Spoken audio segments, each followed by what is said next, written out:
نباتات کا علم اور نباتات کی حیات کا اعلان کیا جا چکا. ہماری دنیا نے، کمیونسٹوں نے مانا اس کو. کمیونسٹ بھی باٹنی میں پی ایچ ڈی کرتا ہے، کمیونسٹ بھی علم نباتات میں پی ایچ ڈی کرتا ہے، ڈاکٹریٹ حاصل کرتا ہے. یہ اس کا بھی ایمان عقیدہ ہو چکا. پتھر کے بولنے کے بارے میں ابھی بھی سمجھ کے لوگوں کو نہیں آتا، لیکن پتھر نے بھی کلمہ پڑھا ہے، پتھر نے بھی شہادت دی ہے ایمان کی.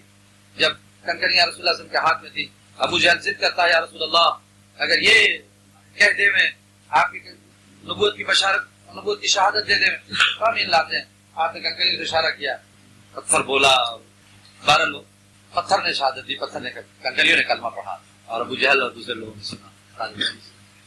کہنے کا مقصد یہ کہ دین کی کسی بات کو عقل کے ترازو پر مت کرو. جب عقل کے ترازو پہ تولو گے تو ہلاک ہو جاؤ. اسی معراج پر تمہارے ہندوستان پاکستان کے بڑے بڑے علامہ مولوی ہلاک ہو گئے. معراج کے قصہ سائنسدانوں کے پاس گیا، سائنسدانوں سے کہا گیا کہتے تھے معراج ہوئی. سائنسدان کہتا ہے سب ہو سکتا ہے، یہ نہیں ہو سکتا. کیوں؟ اس لیے نہیں ہو سکتا کہ عقل سے پرے بات ہے. خلا سے پار، اسپیس سے اوپر کوئی چیز جا نہیں سکتی. یہ ایک سائنٹیفک اصول ہے. زمین کی کشش 200 میل تک ہے. کوئی چیز اوپر جائے گی، جس فورس سے جائے گی اسی فورس سے نیچے آ سکتی ہے، زمین کھینچ لے گی. لیکن 200 گز جانے کے بعد زمین کی کشش کی طاقت بھی ختم ہو جاتی ہے، اوپر کی طاقت بھی ختم ہو جاتی ہے. اس لیے جو چیز بھی جائے گی اس 200 کے اوپر کی اسپیس میں وہ معلق ہو جائے گی، لٹک جائے گی، نہ اوپر جائے گی نہ نیچے. دونوں فورس کام نہیں کرتا، سینٹر آف گریوٹی بھی کام نہیں کرتی، اوپر کا فورس کام نہیں کرتا. جو چیز جائے گی وہاں لٹک جائے گی. آج سے 100 سال پہلے کا یہی اصول. اس لیے کوئی شے بھی، چاہے وہ زندہ ہو چاہے مردہ ہو، پتھر پھینکا جائے تو بھی، انسان جائے تو بھی، جو چیز بھی جائے گی خلا میں جا کے لٹک جائے گی. علامہ شبلی نعمانی کا نام سنا ہوگا، اور فلانے کا اور دماغ کا، بڑے بڑے لوگوں کا، یہ سارے کے سارے ہلاک ہو گئے.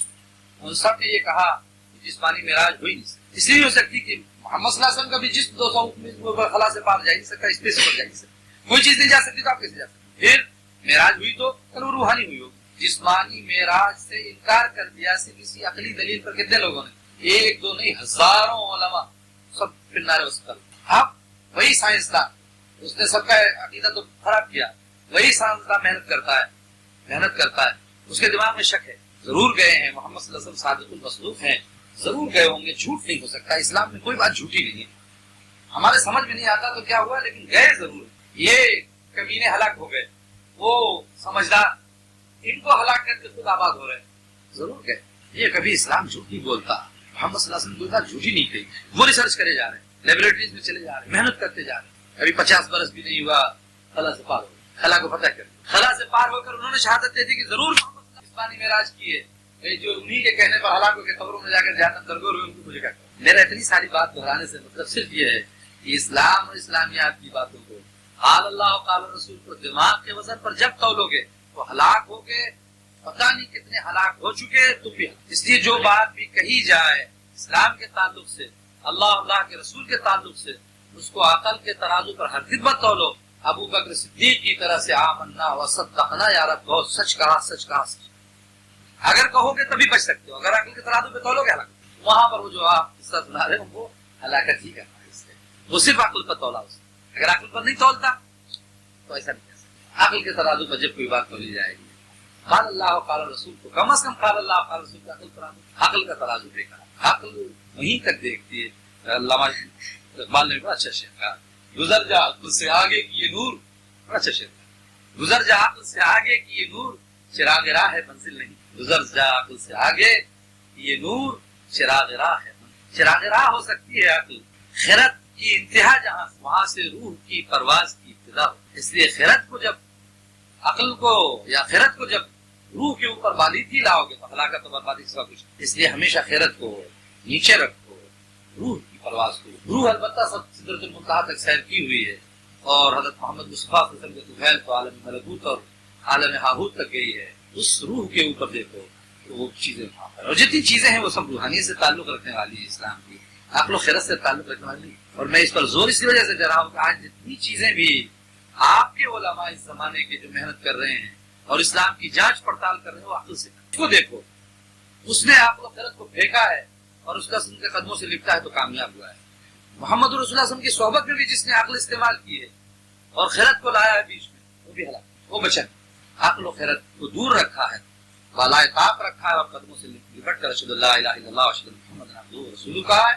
وہی ایمان کے ساتھ، اور وہ سب ثابت ہوتا چلا. ایک ایک چیز ثابت ہوتی ہے. کوئی چیز بھی ایسی نہیں ہے کہ جو ثابت نہیں ہو رہی ہو، سائنس ثابت نہ کر رہی ہو، اہل عقل اور اہل خرد آج بھی ثابت نہ کر رہے ہیں۔ اب کل کسی کے سمجھ میں نہیں آ رہا ہوگا، سمجھا، کل اہل خرد کے سمجھ میں نہیں آ رہا تھا، آج اہل خرد اس کو یقین پلا رہے ہیں، ایمان پلا۔ میں نے عرض کیا نا کہ ابھی 1300 برس تک یہ بحث رہی، 1400 برس تک یہ بحث رہی، ابھی 50 برس بھی نہیں گزرے، خلا پار گیا انسان۔ اب جا کے وہ کہتا ہے اہل خرد آپ بے شک ہے۔ کل تک ذرات کو بیکار سمجھا جاتا تھا، آج ذرات کے پاور کے ٹکر کو ٹکرا کر ایٹمی پاور پیدا کیا۔ تو یہ کیسے آدمی نے سمجھ لیا کہ اس میں جان نہیں، جان یہ جمادات میں کچھ ہے اور نباتات میں کچھ ہے۔ ان کے فلسفے کو، ان کے نور کو، ان کی بصیرت کو، ان کی بصارت کو جاننے کے لیے تو اللہ تبارک و تعالیٰ کی دی ہوئی عقل ہی سمجھ سکتی ہے، اللہ تبارک و تعالیٰ کی طرف سے دی ہوئی فراست اور نور ہی جان سکتا ہے۔ بغیر اس کے آدمی ایک پیشاب و پیخانہ سمجھنے والا انسان ایک گندے پیشاب کے قطرے سے بالیدہ ہونے والی عقل کیا سمجھتا ہے؟ ہاں جب اسلام کی بات ہوئی، اللہ کے رسول کی بات ہو، تمہارے سمجھ میں آئے یا نہ آئے، آمنا وصدقنا یا ہاں، یہی ایمان کی علامت ہے۔ اور اللہ تبارک و تعالیٰ سے دعا کرو کہ اللہ تبارک و تعالیٰ جو بات میرے سمجھ میں نہیں آئی ہے، اس کا رمز، اس کا بھید، اس کی حقیقت کو میرے قلب میں روح کروا سکے، یہ دعا کرو، یہ بات سمجھ۔ لیکن وہاں پر یہ شک نہیں لاؤ دماغ میں، یہ پرواز ادھر مت لے جاؤ، دماغ ادھر دوڑاؤ نہیں، اگر دوڑاؤ گے تو پھر کافر ہی مرو گے، مسلمان ہو کر نہیں مر سکتے۔ اس لیے کہ تمہاری خیرت میں اللہ ہی نہیں سمجھ میں آ سکتا، اللہ ہی کے بارے میں مشکوک ہو جاؤ گے تو پھر تمہارا مسلمان کیسے باقی ہے۔ اور مجھے اس بات کو واضح کرنے میں صرف یہی دلچسپی تھی کہ آج یہ بڑا بھائی کتنا قال اللہ اور قال الرسول کو ایک وزن پر تولا جا رہا ہے۔ تمہاری عقل، تمہاری سائنس، تمہاری باتوں سے بہت بھاگی ہے، اس کو آمنا اور صدقنا کہہ کر گزرو۔ اس کے بعد پھر تم تحقیق اچھی چیز ہے، تحقیق بری چیز نہیں، تحقیق بری چیز نہیں، سائنس بری چیز نہیں، لیبوریٹری میں جانا بری چیز، لیکن اس شک کی وجہ سے ایک بشری تقاضے کی، عقل کی، خرد کی ایک دلیل پر اللہ اور اللہ کے رسول کی دلیل کو جو منصوصات آسمان سے اتری ہیں اس کے مقابلے میں لانا، یہی ہمارے نزدیک دین کو مٹانا ہے۔ ہاں، اس کو آمنا اور صدقنا پورے یقین اور ایمان کے ساتھ دل میں بٹھا لینا، اب تحقیق کر کے اس کو پہنچ کر سائنس کے ذریعے بھی ثابت کر لینا، فلسفے کے ذریعے بھی ثابت کر لینا، منطق سے بھی ثابت کر لینا، یہ سب دنیاوی علوم ان کو ضرور سیکھو، اسے ضرور ثابت کرو، لیکن اس پر توڑ کر اس کے وزن پر لے آنا، معلوم کس کو کہاں سے ہیرے اور جواہرات کو پیشاب و پیخانے کی لیڑیوں کے برابر توڑنا، اور عقل سے پرے بات، اس سے اس کے بعید سوچنا چاہیے، اس سے الگ سوچنا، کبھی ایسی باتیں بھی آئے تو لا حول ولا قوت الا باللہ سے گزر جانا چاہیے، اس لیے کہ یہی فتنہ ہے، یہی شیطان اسی فتنے کو لاتا ہے، اسی فتنے میں جا کر گرتا ہے، ابلیس اسی فتنے میں ہلاک ہو کر معلم الملکوت ہو کر لعین و ملعون و مردود کہا جاتا ہے۔ اس نے یہی عقل استعمال کی، اگر عقل نہیں استعمال کرتا تھا تو آج پتہ نہیں کس بڑے منصب پر ہوتا تھا، اس نے یہی عقل استعمال کیا، اللہ کا سجدہ چھوڑ کے آدم کا سجدہ کر، یہ نہیں سوچ رہا کہ اللہ کا حکم ہے، اللہ کے حکم کا سجدہ کر رہا ہوں، آدم کا سجدہ نہیں کر رہا۔ ہمارے رب، میں کسی حیثیت سے آپ سے کہتا ہوں نماز پڑھو، یہ بھی اچھی بات، کسی حیثیت سے کہتا ہوں پیخانہ اٹھا لو، یہ بھی حیثیت کی بات، اسی حیثیت کی بات نہیں، بات حکم ہے، دونوں حکموں کو بجا لانا، دونوں بجا، دونوں میں خدمت کا فیصلہ، دونوں کے حکم ماننا۔ اللہ تبارک و تعالیٰ اپنا سجدہ کرائے یا کسی کا سجدہ کرائے، اللہ کے امر کا سجدہ ہے، نہ کہ کسی غیر کام سوچ رہا یا عقل بڑھا رہا۔ پھر سوچتے سوچتے جب بکلاور پڑی تو کہتا نا خیر منہ، میں تو اس سے بہتر ہوں، خلقتنی من نار وخلقتہ من طین۔ عقل کا کرشمہ گیا، فخرج منها فإنک رجیم، نکل جا تو مردود ہو۔ عقل نے کیا کیا؟ اس کو ہلاک کر دیا۔ آدم نے عقل کو پھینک دیا، آدم نے غلطی کی، دونوں غلط کہا، حکم کی نافرمانی دونوں نے کیا ہے، آدم نے بھی نافرمانی کی اور ابلیس سے بھی نافرمانی۔ ابلیس سے کہا گیا سجدہ کر، نہیں کیا، آدم سے کہا گیا ولا تقربا هذه الشجرة فتكونا من الظالمین، اس درخت کے پاس نہ جانا، ظالموں میں سے ہو جاؤ گے۔ وہ درخت کے پاس گیا، اس نے کھانا کھایا، نافرمان دونوں۔ ایک نے اپنی نافرمانی کو عقل کے ترازو سے، عقل کے پردے سے چھپانا چاہا، ایک نے اپنی عقل کو پھینک کر ربنا ظلمنا انفسنا وان لم تغفر لنا وترحمنا لنكونن من الخاسرین۔ ایک نے اقبال جرم کیا، سر سجدے میں رکھا، خدا سے معافی مانگی، وہ مقرب بارگاہ نبی ہو گیا۔ ایک مقرب بارگاہ تھا، عقل پر تولا، غلطی کی، اپنے کو اسکیپ کیا، چھپانا چاہا، عذر پیش کیا، ہلاک ہو کر لعین مردود جہنمی ہوا جو اس کی اتباع کرے ہوئے۔ عقل سے پرے ہو، گزر جا عقل سے آگے کی دور، چراغ راہ ہے منزل نہیں، عقل سے آگے نہیں۔ اگر عقل کے ترازو پہ تولو گے ہلاک۔ یہ دنیا کی ابتدا سے، انسانیت کی تخلیق سے لے کر آج تک جس نے وہاں ترازو لگایا گیا، جس نے ترازو لگایا گیا، جس نے ترازو لگایا گیا، کوئی نہیں بچا۔ اللہ کا مصاحب ابلیس اللہ کا مصاحب تھا. کیا اللہ تبارک و تعالیٰ کا نائب جو حکم دیتے تھے اللہ تعالیٰ وہ فرشتوں سے کہتا تھا. فرشتے اللہ تبارک و تعالیٰ کے احکامات کو بجا لاتے ہیں, ان کے آرڈرز کو پورا کرتے ہیں. اللہ اور فرشتوں کے بیچ میں کڑی تھے حضرت ابلیس. اللہ کہا کرتے تھے ابلیس کا فرمان چلا کرا میاں ایسے کرنا. حدیث میں آتا ہے روز زمرد کی کرسی جنت الفردوس میں رکھی جاتی تھی. فرشتے سب بیٹھتے تھے حضور میں ان کے اور یہ تقریر اور واز فرمائے. وہاں کا اتنا مقرب بارگاہ کہاں گیا؟ عقل نے اسے کہاں لا کے ڈالا؟ کتنی ذلت و رسوائی ہو گیا, کوئی نہیں بچا ہے. عقل سے پرے جب اللہ اور اللہ کے رسول کی باتیں آئیں, آمنا و صدقنا, میں ایمان لایا, میں نے تصدیق کی, سر کو جھکا لینا اور عمل کرنا, عقل سمجھ میں آئے یا نہ سمجھ میں آئے, اور اس کو یوں سمجھنا کہ ایک گندی چیز سے بنی ہوئی ایک پیشاب کے قطرے سے انسان کا جسم بنتا ہے. ایک پیشاب کا قطرہ خون میں تبدیل ہوتا ہے, پھر لوتھڑے میں تبدیل ہوتا ہے, پھر ہڈیاں اور جسم کی جسامت بنتی ہے. ایک پیشاب کے گندے قطرے کا کئی ہزارواں حصہ بھی عقل نہیں ہوگی. عقل کا جو جز بنا ہوئے گا, دماغ کا, مخ کا جو بنا ہوئے گا حصہ, وہ اس گندے پیشاب کے قطرے کا بھی کتنا ہزارواں حصہ ہوگا. اس گندی عقل سے اس عالم ملکوت پاک ذات کے مسائل کو سمجھنا کتنی بڑی گستاخی اور بے ادبی کا, کتنی بڑی جرات کا انداز. جرات ہے, سمجھداری نہیں. اگر نہ سمجھ میں آئے تو کس کا قصور ہے؟ اس عقل کا قصور ہے, کس کا قصور ہے؟ نادان اس عقل کو اس امر سے بالا تر جانتا ہے. اس سے بڑا قابل کوئی ہو سکتا ہے کیا؟ اس گندی شے سے پیدا کی ہوئی گندی عقل سے اس پاک ذات کے نہ سمجھنے پر وہاں نقص سمجھتا یا نقص نہیں سمجھتا. اس سے بڑا مجرم بھی کوئی ہو سکتا ہے کیا؟ میرے نزدیک تو اس سے بڑا جرم سے بڑا کوئی جرم, زناکاری سے بڑا جرم نہیں, چوری اور ڈاکہ قتل سے بڑا جرم نہیں. جتنا بڑا جرم یہ ہے کہ اس گندی عقل سے اللہ تبارک و تعالیٰ کی اس پاک ذات کے بات کو نہ سمجھ کر اسے ناقص سمجھنا اور اپنے کو بولا سمجھنا, یہی ابلیس کا فعل ہے, یہی جہنمی.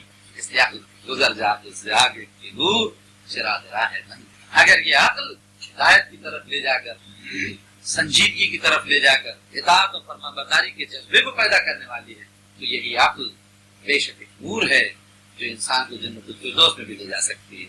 لیکن اگر یہی عقل بغاوت کی طرف لے جا کر شیطانی فتنے پیدا کر کے شکوک اور وساوس پیدا کرتی ہے, تو اس عقل کو ہلاک کر ڈالو, اس عقل کو پھینک دو لے جا کر کسی اور کنارے. اس سے اچھا مجنون ہے, دیوانہ ہے. ہاں, اگر جو عقل انسان کو جہنمی بنا دے, اس سے اچھا تو مجنون ہے کہ اس کا کوئی حساب نہیں ہوگا, اس کو کوئی شریعت نہیں, سیدھے جنت میں چلا جائے, نہیں چلا جائے. مجنون سے بھی زیادہ حلف میں مرات مجنون کئی لاکھ بار کبھی نہیں. مجھے اس بات پر غصہ آ گیا کہ شاید کسی سے تذکرہ کیا ستون حنانہ کے بارے میں, وہ کہنے لگا کیا اس تنے کو, سوکھے جڑ کو کیا آنکھ تھی, کیا گرو رہا تھا, کہ منہ تھا گرو رہا تھا, کہتی کہتی باتیں تم لوگ کرتے ہو, کیا بات تھی اس میں, کیا کہنے میں کیا غلطی ہے بیچارے. اس نے اللہ کے رسول صلی اللہ علیہ وسلم کے اس واقعے کو عقل پر پکڑا. کیوں اس نے یہ غلطی کی؟ اس غلطی کی وجہ کیا ہے؟ اس نے اللہ کے رسول کی اس بات کو, ستون حنانہ کے اس تولنے کے قصے کو عقل پر تولا غریب. یہ تنا ہے لکڑی کا, اس کے آنکھ نہیں کہ روئے اور آنسو گرے, اس کے منہ نہیں کہ چنگاڑے, اس کے دل نہیں کہ رسول کی محبت کو سمجھے. کیسا وہ رویا ہوا ہوگا جب یہ باتیں نہیں ہیں, تو نعوذ باللہ من ذالک لگتا ہے یہ قصہ کوئی گڑا ہوا لایا ہوا ہے, اس لیے اس کو چھوڑ دینا اچھا ہے, یا جو کہے اس کا مذاق اڑانا اچھا ہے. اتنی بڑی جرات ایک معجزہ رسول کو مٹانا اور اس کا انکار کرنا, کافر بھی کرنے میں جرات نہ کرے, وہ ایک مسلمان مسجد نبی میں بیٹھ کر کر رہا. کیوں کر رہا, سوچو, اس کی وجہ سوچو, کیوں یہ جرات پیدا ہوئی؟ عقل ہے. کیا ہے وہ؟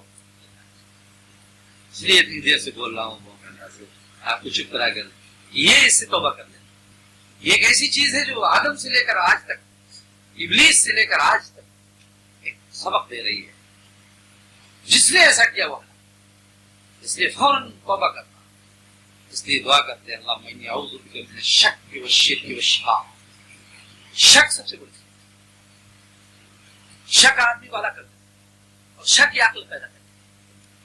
تصدیق قلب و روح پیدا کرتا ہے, شک اس لیے عقل سے دور بھاگنا. دین کے معاملے میں دل کی تصدیق, روح کی صدا, اس پر ہی لبیک کہنا, وہی ایک چیز ہے جو تمہیں پار کاٹ لگائے گی. عقل کے ترازو پہ جب تولو گے ہلاک ہو جاؤ گے. عقل کا دائرہ کیوں محدود ہے؟ عقل میں جو چیز دیکھی جاتی ہے، سنی جاتی ہے، جانی جاتی ہے، وہی آتی ہے، اس کے علاوہ نہیں آتی. یعنی آپ سب بہت عقل مند لوگ ہو، مجھے سب لوگ بتاؤ وائٹ ہاؤس کیسا ہے امریکہ کا، بتا سکتے ہو؟ نہیں بتا سکتے. کیوں؟ عقل مند تو ہے. عقل کا دائرہ وہاں تک نہیں گیا.